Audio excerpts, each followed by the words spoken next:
All right, so last night we got the rear axle put in. So if you watched the previous video, you know what the rear axle was out of, and you know that we decided not to use the Ford 9-inch, and we completely changed our plans.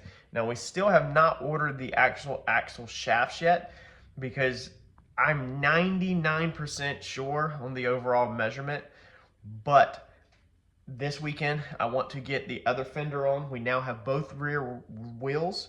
They're both mounted, and I want to get this fender on, put the wheels exactly where they need to be, hopefully Sunday afternoon, and then double check that measurement just one more time to make sure that we don't have a fender that's in just a little bit more than the other. And if that's the situation, then using your center of your frame measurement to one side won't be accurate, and you're going to have to kind of go with the overall unless you want to do like we originally planned to do, which was make the fenders fit. But I'm trying to save myself work, and if a fender's off by ½ of an inch or something, I'm not going to make it work. I'm just going to order the axle to that width.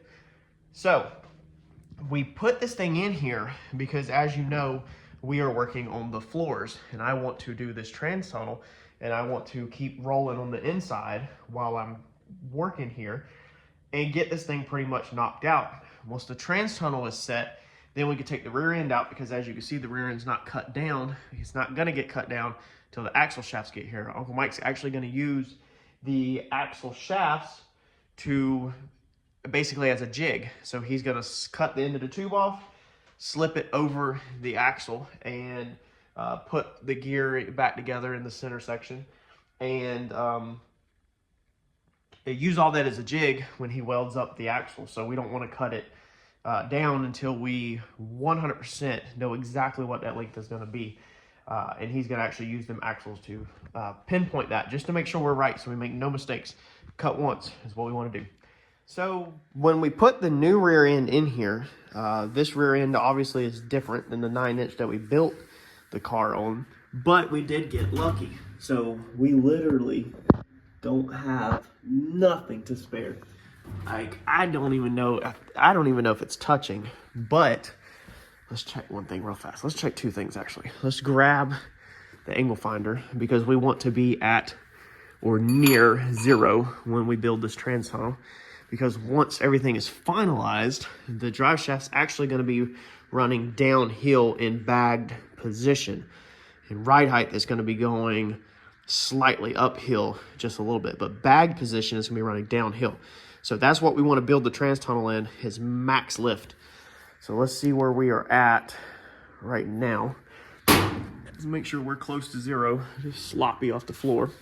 Let's climb up in here and put it on this guy. Yeah, okay, so 1 degree. What is that? Is that 1 degree? Needs to go up to make it 0, or does that make it worse? Yeah, okay, that makes it worse. So technically, we can come down. Yes, okay. So we are freaking at like max right now. Like, you will never, ever, ever be that high. Let's see if this thing's touching the bar. It is not. So it's not touching the bar there. And I already know from last night what we put in here that it's not touching the floor either. So we got lucky, my guy, by changing our axle mid-build. That's definitely not what you should do. That is a lesson learned from the Comet, not to do that. But I ended up having to do that on this one anyway. So we centered the, what would that be called? The pinion, the yoke, whatever that is on this one. Pretty sure it's the pinion. We centered that off the body of the car, because if you recall and you watched the axle video on this axle, you know that that's the axle tubes are not equal left to right, and we explained what we're going to do, how we're going to do it, how you can do it at your house, and how you order custom axle shafts for that. So if you missed that video, you might want to back up and go watch the video on measuring in preparation to cut this rear axle. Being that centered, transmission centered, we now can connect the dots. But this bad boy runs like right across the top. So our drive shaft may be just a little bit bigger than this, but I don't think it's going to be bigger than this. I think it'll probably be about that size. I mean, that's your end caps right there. So normally, Normally your end caps are about as wide as it is, but as you can see, all right, I'm having to bend the tape measure, and it is hitting the top of the sheet metal, touching that, all right? So what we didn't want to happen has happened. And that is, I didn't want to cut that out. I thought I was going to have to cut that back section out, but I really did not want to cut this front section, but we're going to have to. So unfortunately, seat has to get cut in half. The seat pan has to get cut in half. Now our seat cushion, it's up there, you will not see this. So the seat cushion in the center will have, Troy will keep all of the padding in here. All right, and then when it goes to the center of the seat, there will be like no padding. It'll be really thin padding, and then it'll go back to full padding. So if somebody sat in the center of this seat, it would be 100% uncomfortable, and you would literally pretty much just be sitting on a trans tunnel. It's basically just going to be to hide it. That's what's in my brain right now. Now, Troy might talk me out of that, and what we might end up doing is doing a full center console all the way to the back and up or something. I'm not sure. We can fine tune and tweak that on the backside because the center seat will be useless. But I also do like the appearance that when you look in the back, it looks like the seat is, you know, all the way there. And then people are trying to figure out, well, how is this car sitting so freaking low, but the drive shaft's not up through the seat, you know, or there's not a huge trans tunnel all the way to the back. So that's kind of the reason why I would keep the seat leather where it looks like there's no trans tunnel. But at the same time, I mean, you're going to see obviously the front of the tunnel. That's going to be this high.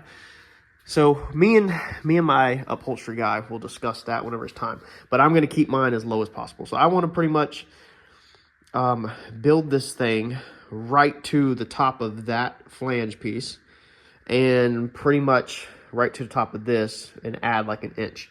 So we'll probably, I really need like a piece of metal. I should really stop and go buy one.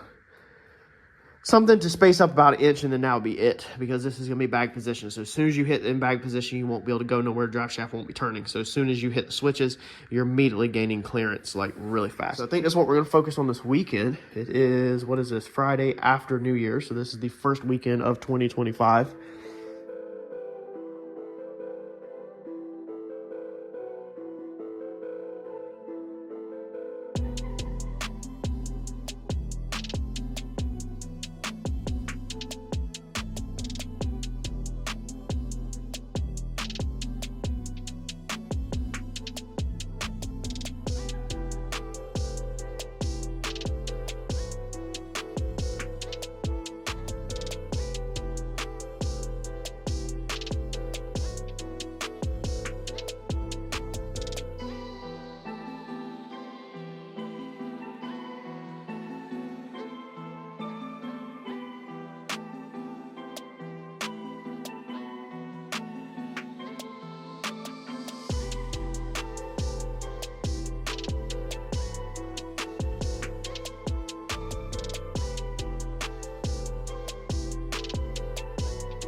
All right, so we got our top piece cut. I was gonna put some screws through it, but I decided we're gonna go with Clecos. I got hung up on screws for a while. Clecos is what we need. So we're gonna get this about, let's see here, at 90.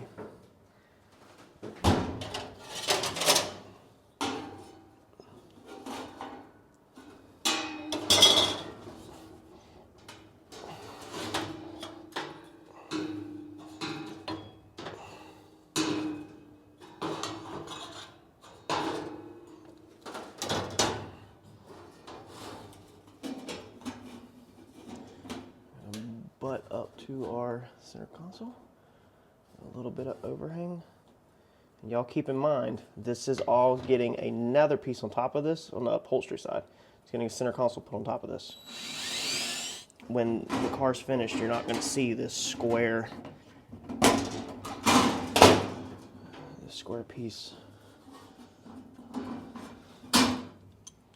Shout out to the winner of our Christmas tool giveaway.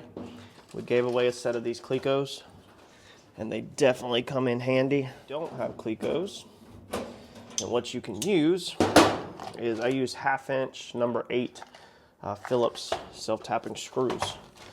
So that's a good choice if you don't want to spend the money on buying a Cleco kit. But there are some extremely affordable starter Cleco kits out there on the market nowadays.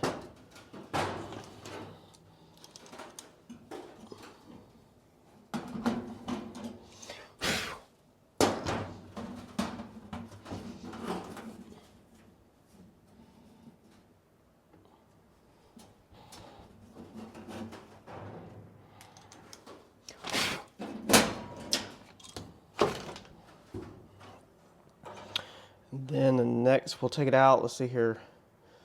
We're not going to clean none of that up for welding, but yeah, let's take it back out, cut that so we can get this base secured.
All right, so what we have now is our top of our trans tunnel. So our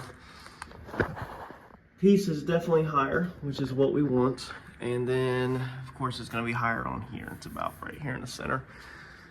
That will get spot welded into the floor like this. At a much later date, we'll probably go ahead and pull this box out. And now the Clecos, that's another good thing about the Clecos, is that it aligns the box. I could put this on the bench and punch the holes and go ahead and weld the bottom of this to that, and or to the top to the bottom, and then that way we have a front box. That way we don't have to have the Clecos across the top. When we take this out, we're going to go ahead and break this front piece. I've marked this line where it's level right there. We'll break that back that way. That way this sits under this, and then this can later be either spot welded probably through the top. This will be the easiest to do, so we'll probably punch holes in the top of this. But that will lock us in for that, and then we'll put some self-tapping screws. We'll put 3 on each side in the bottom to lock it into the floor, because we absolutely don't want to weld that, because we want to be able to take this box out, preferably when we're done. Now, I'm not opposed to, actually I probably will weld this into this pan, and then I can take the pan and the box all out together. That way I can flip it upside down and work on it on the bench from the bottom, because we're gonna need, I wanna do a little bit of supporting, beefing up this thing from the bottom and stuff like that. And I also wanna weld it from the bottom and the top and all that. So there's gonna be a lot of welding to do, and we'll be able to just pull this whole unit out as one. We'll also need to patch these sides and all that when we get back over there. But I hope, man, y'all should be seeing this thing come together now. I would like some bead rolls in here. I don't know if that's gonna happen, because I did mess up and I did not bead roll them before I put the metal pan in. Now on that time lapse, if you paid attention, I was having a little bit of trouble breaking the metal. I accidentally broke one of the pieces the wrong way. So I had I had one broke the flange the same way, because the flange has to be broke this way, and then this top flange gets broke that way. And so now I was trying to break it back the other way, and then also it doesn't fit. So look at this. I had to notch these corners, and they're kind of tore up, but it's fine. When everything gets locked in, you won't see them corners. But that just happened to be just a little bit longer than my break. So it was literally like hanging over past here, and then I was trying to cram it into there. It kind of sucks that they didn't put this more precise, closer. I guess they have to keep it so the tolerance is a lot. But man, that really tore my tail up, son, on some time and beating on it and trying to get it back, because I was not about to remake that panel over again. I don't know if I can put bead roll in that now, though. Where's my tape measure at? We will see. Lost it. I need more tape measures. Next time I'm at Harbor Freight, get a free tape measure, I'm gonna have to definitely make sure I go. So I got 3/4 brakes, 3/4 flanges, and that's 7/8. So dude, we might still be able to bead roll it. That actually might work. But with the brake, I don't know. That's probably gonna be too tall. Just thought about that. Let's see, how much is that? No, that's about 7/8. It might go.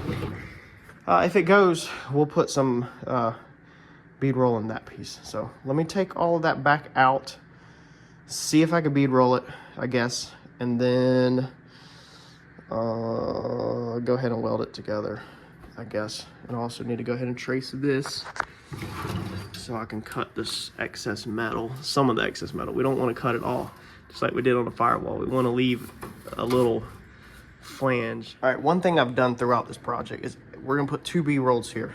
I think I was gonna do a curve, and then I was thinking about doing diagonals, and I was like, no, you know what?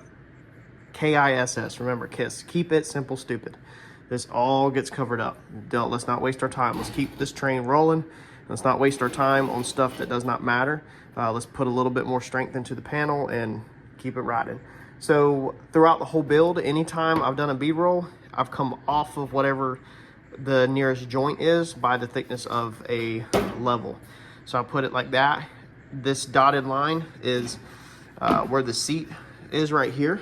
All right, so that dotted line is right here. It goes straight up and down right here. So we want a little bit of space between there.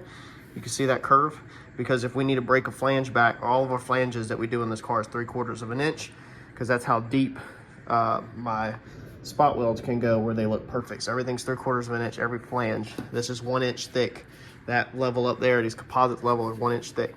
So I always put these like this, down the nearest point over, and that's where I stop my bead rolls. Same thing on the floors right here. These bead rolls, they are stopped at 1 inch.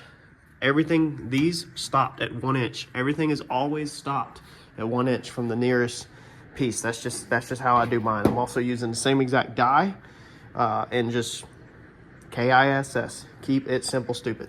I'm not sitting here wasting a bunch of time on pointless stuff. Leave all this metal long. This is roughly the outline of my seat pan, the outside, but the inside, as you can see, is a little bit different. We have this curve that we want to weld in from the bottom. We want to weld bottom and top. So we're going to leave this alone, and then eventually we will go under the car once we know that that seat's in perfect position.